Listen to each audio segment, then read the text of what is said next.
రాజకీయం హీటెక్కుతుంది. Formula case political పార్టీల మధ్య మంటలు పుట్టిస్తుంది. ఇప్పటికే కారును కలవరపెడుతున్నారు సీఎం రేవంత్.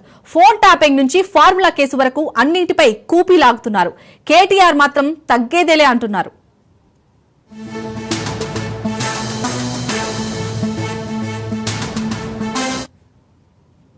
అరవింద్ కుమార్, దానకిషోర్ స్టేట్మెంట్ల ఆధారంగా కేటీఆర్ ను ప్రశ్నించారు ఏసీబీ అధికారులు.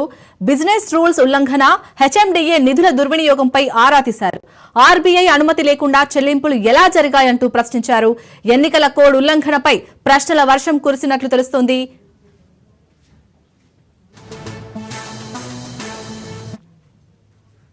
ఫార్ములా ఈ రేసు కేసులో ఎవరి ఫార్ములా వారిదే అన్నట్టుగా ఉంది. పరిపాలనా అనుమతులకు 10 కోట్లు దాటితే ఆర్థిక శాఖ అనుమతి తప్పనిసరి. ఫార్ములా ఈ రేసులో ఎన్నికల కోడ్ను ఉల్లంఘిస్తూ చెల్లింపులు జరగాయంటోంది ఏసీబీ.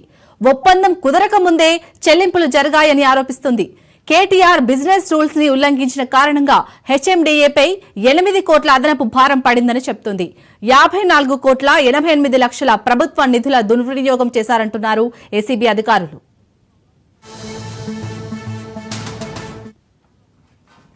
గ్రీన్కో, హెచ్ఎండిఏలతో నిర్వహణ సంస్థ ఒప్పందం జరిగిందన్నారు కేటీఆర్. గ్రీన్కో సంస్థ వెళ్లిపోవడంతో నిధులను సర్దుబాటు చేశామని, ఆ డబ్బు ఇచ్చిన సంగతి హెచ్ఎండిఏకి తెలుసని కేటీఆర్ చెప్తున్నారు. హైదరాబాద్ బ్రాండ్ ఇమేజ్ పెంచేందుకే 55 కోట్లు ఖర్చు చేశామంటున్నారు కేటీఆర్.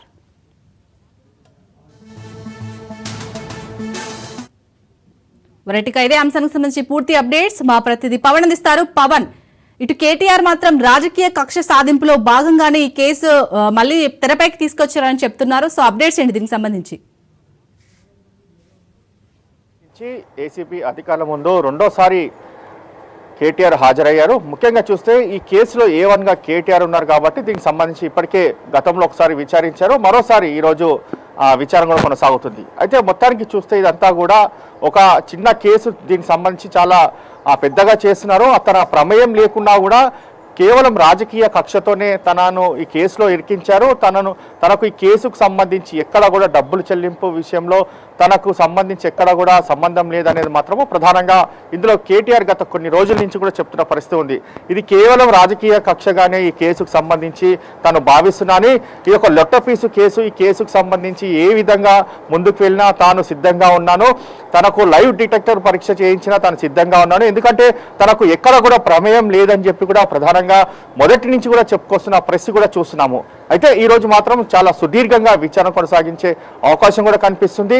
అయితే ఈ కేసులో ఇప్పటికే అరవింద్ కుమార్ని విచారించిన ఏసీపీ అధికారులు మాత్రము అతని స్టేట్మెంట్ ఆధారంగానే కేటీఆర్ కూడా విచారణ కొనసాగిస్తారు. ముఖ్యంగా ఈ యొక్క ఎఫ్ఈఓ కంపెనీకి సంబంధించి పూర్తిగా 55 కోట్లు ఆర్బీఐ నిబంధనలకు విరుద్ధంగా యొక్క డబ్బులు చెల్లించారనే దానిపైన కూడా ఇప్పటికే గతంలో ఉన్న ఆ యొక్క సిఎస్ఓ దీనికి సంబంధించి శాంతకుమార్ యొక్క మెమోను అరవింద్ కుమార్కి ఇవ్వగా అప్పుడు హెచ్ఎండిఏ కమిషనర్గా ఉన్నారు యొక్క అరవింద్ కుమార్. దానికి సంబంధించి మెమోకు తాను యొక్క పురపాలక సంఘం నుంచి తనకు యొక్క పూర్తిగా ఆదేశాలు రావడంతో యొక్క డబ్బులు మళ్ళాయని చెప్పి కూడా దీనికి సంబంధించి పూర్తిగా అతను స్టేట్మెంట్ కూడా ఇచ్చారు. మరోవైపు ఇందులో A3గా బిఎల్ఎన్ రెడ్డి కూడా ఉన్నారు. అతను హెచ్ఎండిఏ ఇంజనీర్గా ఉన్నారు కాబట్టి దీనికి సంబంధించి కూడా అతన్ని A3గా ఉన్నారు. ఇప్పటికే వారిద్దరిని కూడా దీనికి సంబంధించి ఇటు ఈడీ అధికారులు కావచ్చు, ఇటు ఏసీబీ అధికారులు ఇద్దరు కూడా విచారణ కొనసాగించారు.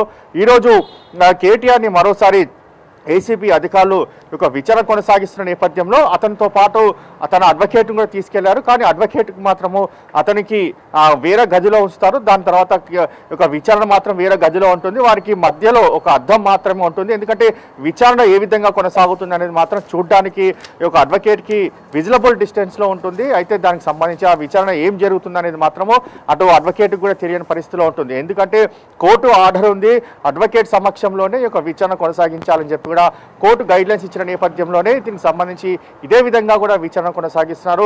మొత్తానికి చూస్తే ప్రధానంగా దీనికి సంబంధించి కేటీఆర్ ఈరోజు విచారణకు హాజరవుతున్న నేపథ్యంలో పెద్ద ఎత్తున కార్యకర్తలు చేరుకోవడంతో అటు బీఆర్ఎస్ భవన్ కావచ్చు, అంతేకాకుండా నీలోఫర్ కేఫ్ అంటే నీలోఫర్ కేఫ్కి కూతవేటు దూరంలోనే ఏసీబీ కార్యాలయం ఉంటుంది. ఇప్పటికే అక్కడికి పెద్ద ఎత్తున కార్యకర్తలు చేరుకోవడంతో దీనికి సంబంధించి ఎవరు కూడా ఇక్కడికి రావద్దని చెప్పి కూడా భారీ గేట్లను కూడా వేసిన పరిస్థితి కూడా చూస్తున్నాము. మొత్తానికి మాత్రము ఈరోజు విచారణ మాత్రం ఎంతసేపు కొనసాగుతుంది అనేది మాత్రము వేచుడాల్సిన పరిస్థితి కనిపిస్తుంది.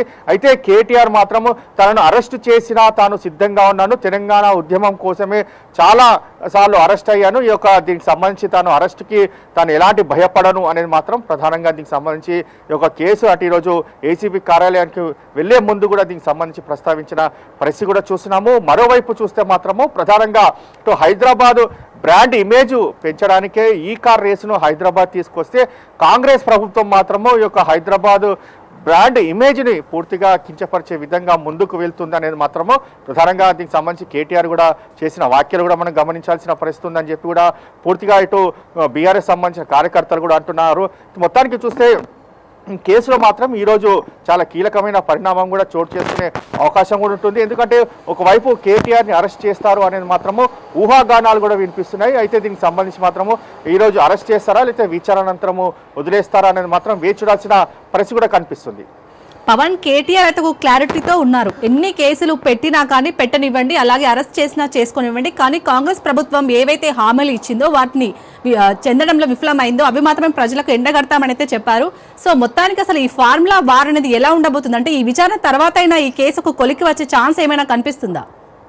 అయితే ఇందులో చూస్తే మాత్రం ఇప్పటికే చాలా అంశాల పట్ల ఇటు ఏసీబీ అధికారులు దీనికి సంబంధించి అన్ని ఆధారాలు కూడా సేకరించారు.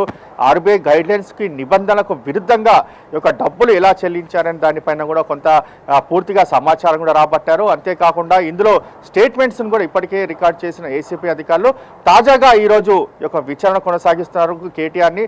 అయితే ఈరోజు యొక్క ఎలాంటి అంశాలపైన పూర్తిగా దీనికి సంబంధించి విచారణ కొనసాగుతుంది, అందుకు కేటీఆర్ పూర్తిగా సహకరిస్తాడా లేదా అనేది మాత్రము విచారణ అనంతరం కూడా మనకు కొంత సమాచారం తెలిసే అవకాశం కూడా కనిపిస్తుంది.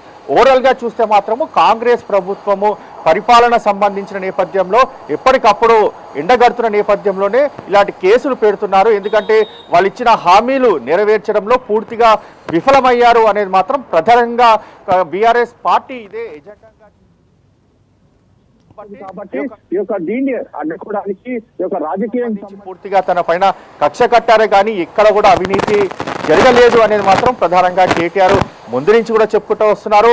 కానీ తాము యొక్క బీఆర్ఎస్ సంబంధించిన ప్రతి కార్యకర్త కాంగ్రెస్ ప్రభుత్వము విఫలమైంది, ఎందుకు విఫలమైంది అనేది మాత్రము పూర్తిగా పథకాలను